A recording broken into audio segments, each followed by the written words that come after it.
This is an M240i from BMW and is the M Sport version of BMW's brand new 2 Series. I'm Aiden and you're watching Gone Next.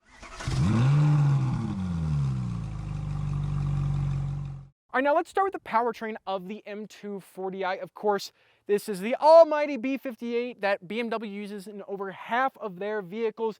This one makes 382 horsepower and 369 pound-feet of torque, uses some mild hybrid technology for additional boost and acceleration. It has made it to an 8-speed ZF automatic transmission. It does 0 to 60 in 3.6 seconds with this xDrive all-wheel drive system, and will trap 114 in the quarter mile, and that is, to me, is just insane. How does this M240i have M-car level performance and destroy the previous generation M2? Now, on the outside of the 2 Series, just like every new BMW that's come out in the last couple of years, not everyone likes the look of this car. Some people have even said it looks like a Dodge Caliber, which I think that's a little bit of a stretch, and they're saying that because of the grille and the headlight design, but I actually think it looks really cool. You have these active kidney grills right here with different slats in it that open depending on the environment you're in, and you have these nice LED headlights from BMW that I think look cool. A bunch of air pass-throughs down here for better aerodynamics and additional cooling, and it overall is a more aggressive look than I think the old 2 Series has, and even the new 230i. I think this has a way better and more aggressive look to it. This is finished in Brooklyn Gray Metallic, which is this beautiful, most favorite color on this car. Behind the camera, they hate it. I think it is one of the best looking cars they've ever put on a BMW, so I don't care what the haters say out there. Now, on the side of the M240i, this is a big complaint among BMW purists for all of the M Sport cars, and that is going to be these M Sport mirrors that they've put on with the wingtips. Every BMW purist thinks these belong on only the M cars, and BMW has gone on and diluted the brand by sticking them on the M Sport cars. They look cool, but I can kind of see where the purists are coming from. Yes, they make the car look more aggressive, but it kind of makes it so the M cars aren't as special with their design. Other things you get on this car is these pull-up door handles, which I thought were out of style because when they freeze, it makes it so you can't open them, but whatever. And you also get the frameless windows on the side. With the tire setup, you do have 255s in the back, 245s in the front, which means it is staggered, and you get these 19-inch rims that you get with the high-performance cooling and tire package. Now let's talk about the brakes on the M240i real quick. Up front, you get 14.7-inch rotors up front, and you get these 13.6 rotors back here. Let's talk about the back of the M240i. Of course, you have the M240i badge. A lot of people hate that M thing there, but you know what? BMW does what they want. Also an xDrive badge, because this is the xDrive model. More aggressive rear valence compared to the old 240i and the new 230i. Got this nice lip spoiler on the trunk lid, and these really aggressive looking rear taillights, and a wider rear end compared to the normal 230i. And of course, these large exhaust pipes that lead all the way back to that B58 engine. Let's hear what that sounds like.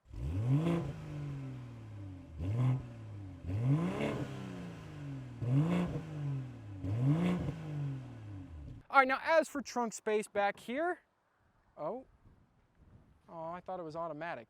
Shame on BMW. Well, back here you get 14 cubic feet of cargo space, and you even have a pass-through back here just in case you want to store something like a snowboard or skis. Plenty of roped areas where it will section off all your stuff.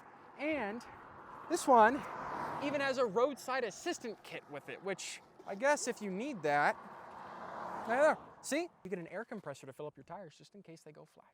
Now, on the inside of the M240i, of course, all BMWs are going to be nice in some form or fashion. It just depends on the scale of whether you're getting in a 2 Series or a 7 Series. And the M240i doesn't disappoint. You have nice soft touch materials all over the interior, including the grab handle, some of the Vernasca leather on the door.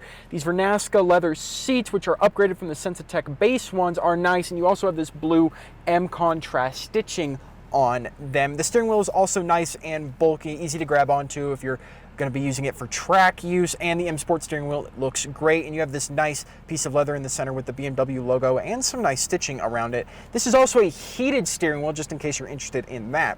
Now, since this is a 22 and not a 23, you do still get iDrive 7 with your live cockpit, but the interesting thing is, in 2022, the live cockpit was not a standard option on this car. You could have still gotten analog gauges, which I find disgusting. I think BMW kind of gave up on making analog gauges look nice, so they wanted people to upgrade to the live cockpit, but it doesn't disappoint. Changes based on your drive modes, whether you're in Sport, Comfort, Eco, Pro, and Adaptive. Speaking of Sport, you have 3 different individual Sport modes. You have Sport Individual, Sport, and Sport Plus. If you're trying to be really track focused or just have fun and throw the car around, might as well be in Sport Plus. It changes everything over into its sportiest mode. It makes this car super, super fun to drive. Infotainment system, like I said, this is iDrive 7, but this has a lot of options on this car, which means this iDrive 7 is fully packed with tons of things. You control the ambient lighting through this system, including the ambient lighting option in the door, which is this M flag you have right here, which uses the M colors. This is an option for the M ambient lighting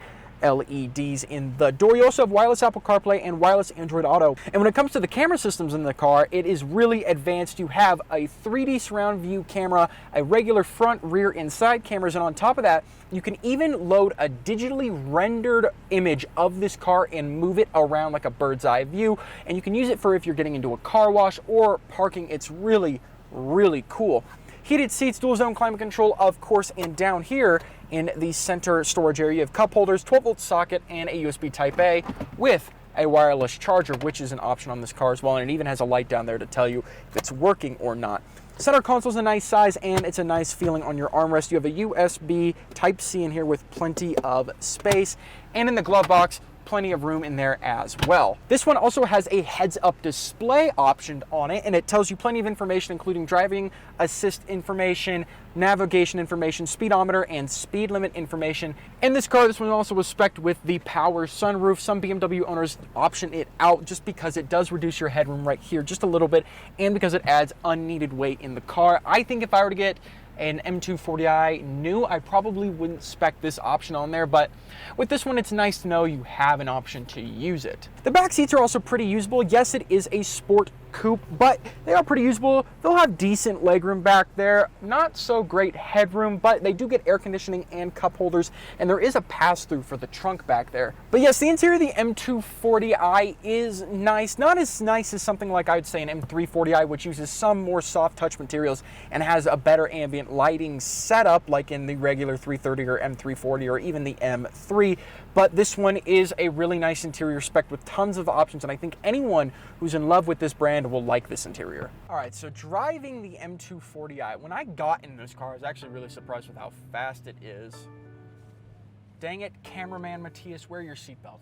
It's driver safety. I'm in Sport Plus right now, which is why, if you can hear, the revs are just holding themselves around 3,000 before it decides to upshift. They say this car is faster than the old M2. Regular M2, not competition. It is faster than the old M2, and it's also the same price as an old M2 when it comes to the used market. This one sits around $50,000 used, of course, and it's only a year old with only 20,000 miles on it, but it's faster than the old M2. Now, the old M2, I believe, was more engaging, especially because you could have the manual transmission and it was a rear-wheel drive M car. This one's all-wheel drive instead, which means, yes, this is quicker and it is more exhilarating when it comes to off-the-line performance with that 0 to 60 time of around 3.6 seconds. This also makes more horsepower than the original, like, 2017 M2 does. This makes 382 horsepower. That one made 365.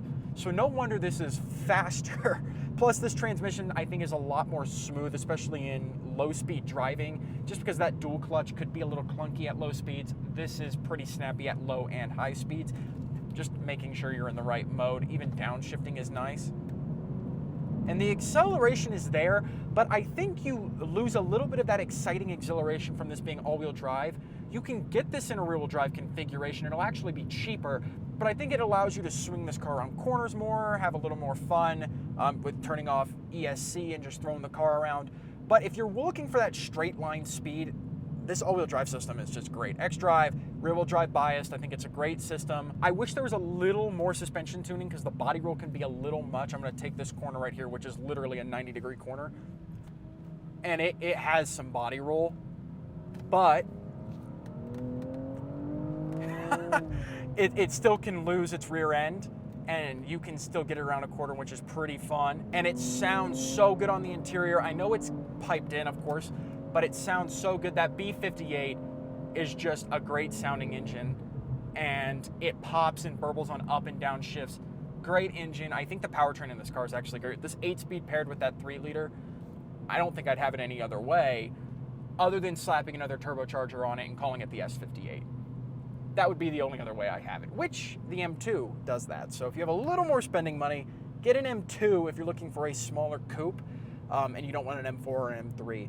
Speaking of those cars, this is cheaper than a 2022 M340i would be.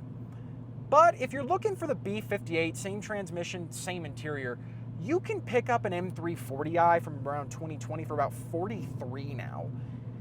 This one has a lot of options on it, but you can still get into one of those for just the speed and some of the luxury for about 43 grand, and I think it might be a better bet. This is really heavy compared to the old 2 Series, and a lot of people have complained about that, but I don't think you feel that much of it when you're driving necessarily. It comes out in the corners a little more.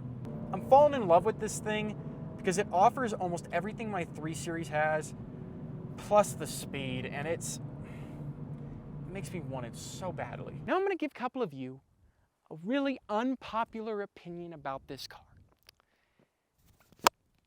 It's better than the old M2. I'm sorry you have to accept that, but it's a better car objectively, and you will all believe that in a year from now, just like you all got used to the M3's massive kidney grills. It's just a better value than the old M2. And I think BMW's done an incredible job with their recent things, minus the 5 Series. The 5 Series looks like garbage. Don't buy a 5 Series. I think BMW could have done nothing to that car and it been fine, but it's another day. Thanks for watching, and I'll see you all in the next video. Make sure you hit that like button and subscribe.